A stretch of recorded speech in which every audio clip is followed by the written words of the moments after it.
Ron and Dan, thank you so much for joining me. Wait, there's one. I see one right behind you. You've got dozens of dogs at your place. Tell me who's this little guy behind you? So this is Jack. Jack just came to us yesterday. Danny was judging finals in Ocala, Florida, and there was an elderly couple that could no longer take care of Jack. He's only 2 years old and about 95 pounds. He's a golden doodle. So anyway, he's come into our rescue. Oh, and I bet we could sit here and use the entire interview with special stories just like that. Oh yeah, we have. Well, he's a good story. We take so many abuse cases from the court cases and from euthanasia list and elderly dogs that are dropped off at shelters all over the country. So there's a lot of sad stories, but the happy stories are when they get adopted. Yeah, and that guy looks as happy as he could possibly be. So that's awesome. Yeah, he's we're very fortunate because he is really sweet. Oh yeah. He slings his weight around it. It's he's pretty gentle with it, which is a good thing. So, one of the questions that I was trying to figure out how to say, and this guy helps focus it right away. Dogs are pack animals, but the pack at your home is ever changing. How do the dynamics work, and how closely do you have to work to go, okay, this is going to keep everything smooth and people relatively fed and happy? But something we learned years ago, doing this because all of the dogs live loose in our house up in South Carolina. So they don't, they don't live in concrete runs and everything. They have full run of our house. They can get on the beds, the furniture. We have doggy doors. And we have, dogs like Jack that are 95 pounds and 4 pound chihuahuas, and they all live in harmony. But something we learned was we have to be the pack leaders. Our staff have to be the pack leaders. And the dog trainers have taught us that we have to be the ones that control the pack because in nature, just as you said, dogs, wolves, coyotes, they all live in packs and there is a pack leader. So we as humans have to be that pack leader. How many do you have at your home at this moment? So in South Carolina, we have about 145 dogs in our house up there. And our bus comes every week and brings dogs because we have a booth at the Winter Equestrian Festival down here. We have an adoption booth. And so we usually adopt, somewhere 8 to 10 dogs each week. So our bus comes down every Tuesday and brings us new dogs to get adopted down here in Wellington, Florida. Okay. You've got the documentary out. I'm going to get to that because that's been out for a minute. But how did horses come into play with animals needing rescue? Um, how did what do you how did well Like, how did you? What's your involvement in the horse world? Because it just seems like two very different types of people coming together. But this works. it does work. I would say most horse people have dogs with them, or usually two or three that are here. But we do the horses as a livelihood, and it's what we've been doing all along. And the rescue came up as a passion, and it is very separate in what we do with each. But on the other hand, it's still caring for them and looking out for signs and signals of what's going on in their heads and their minds and their bodies. And so, in that sense, it's similar to the horses because we have to do the same with them. We don't draw a salary from the rescue. I mean, we donate our time and our house and everything like that. We earn our living by being horse trainers and having, show hunters and jumpers. Okay.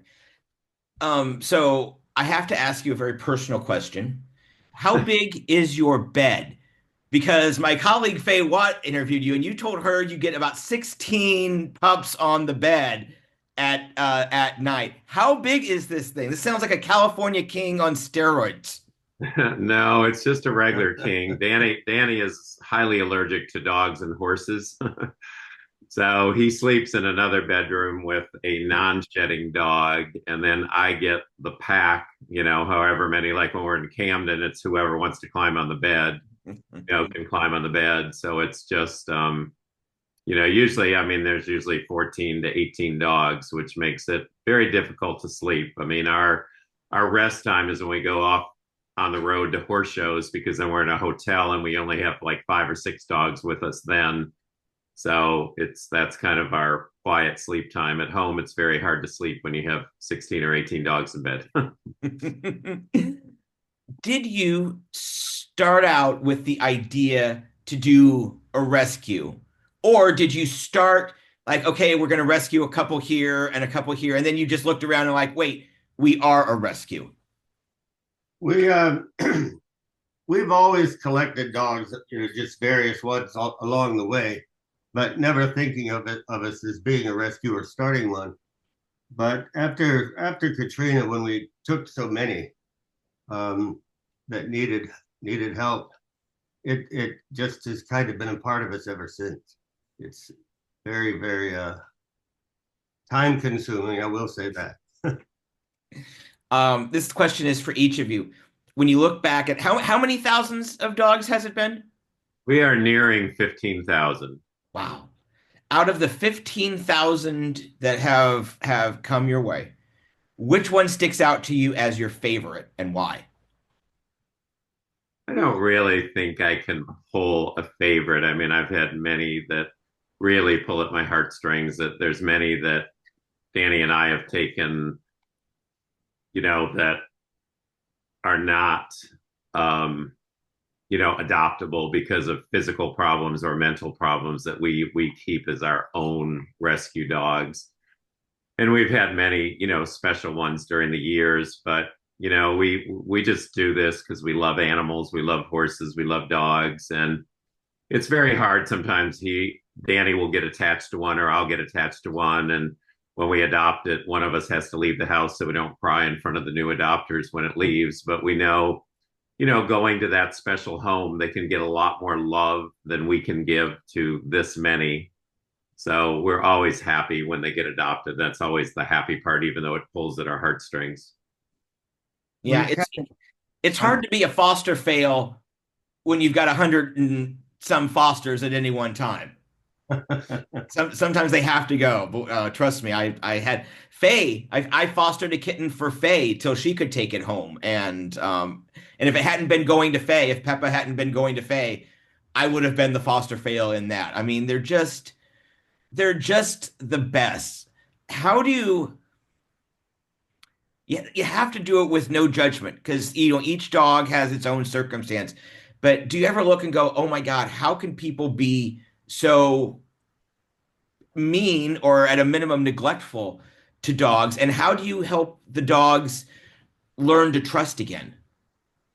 Um, each dog has its own story and its own ability to accept what we offer, and some come in very shy, and we have a lot of people that spend a lot of time with each dog that's in a condition where they need a lot of help and support.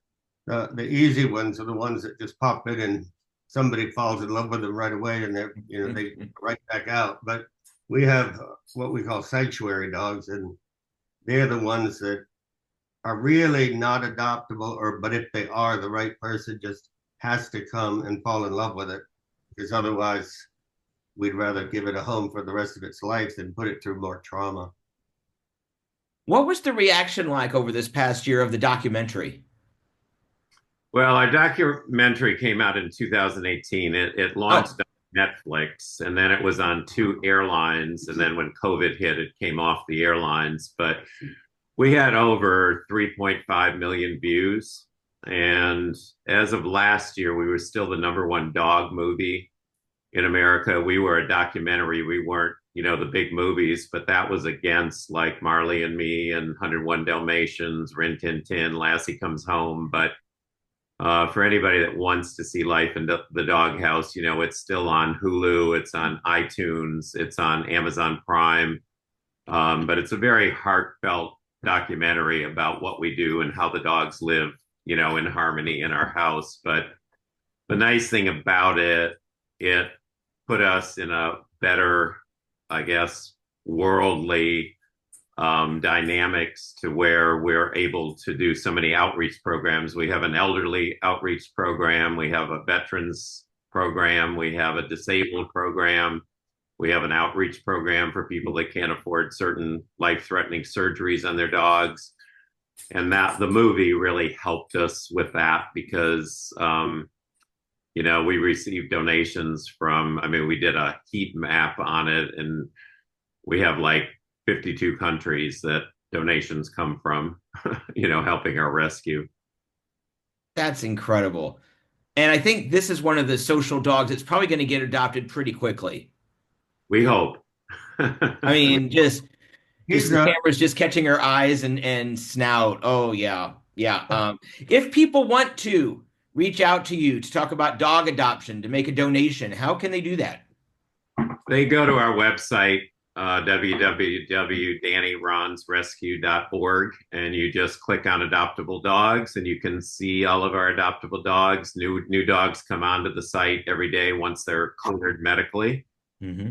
And you fill out an application. We are very strict about our applications. The dogs are microchipped in our name, and it remains in our name. And in the contract, it reads that you can never give the dog away if for any reason, health issues, financial issues, you can't keep the dog. You call us, we will send transport at our expense and pick the dog up. And if you agree that you will never take it to a shelter, because we make a lifetime promise, and if you do take it to a shelter, you agree to pay us $5,000 and you will be sued.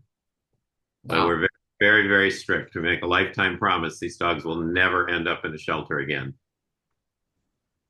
That's wonderful. That's great. Gentlemen, thank you so much. I forgot to explain the shirt that I'm wearing. So that's Mr. Beaglesworth. Oh, The dog Faye and a friend of ours, Dale, helped me, and I got him put all over my shirt.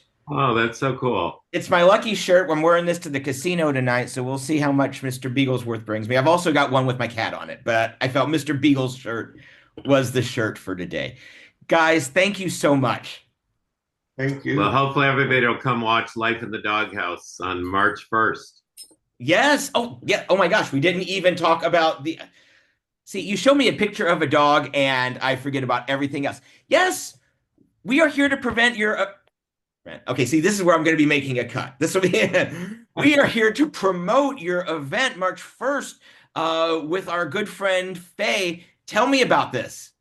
Well, we're excited. Our movie Life in the Doghouse is going to play in Fort Lauderdale, and Danny and I will be there to do a Q&A after the movie. We're going to do appetizers in the lobby before the film.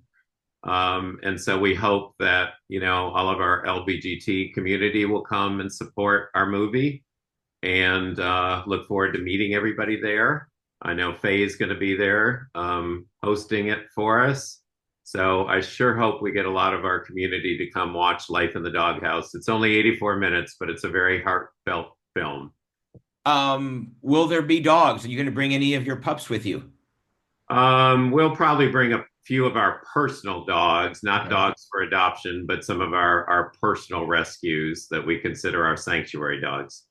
And don't you have to be careful to make sure people don't come up and just try and walk off like, oh, they're adopting all the dogs. We'll just take this one and walk off. No, we're pretty protective. So, all right. Well, listen, I'll bring my taser. So if you need someone stopped, All we're going to right. make this happen.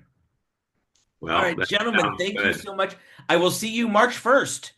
Yes, we look forward to it. Thank you so much for interviewing us. Thanks, guys. Have a good one. Thank you. Too.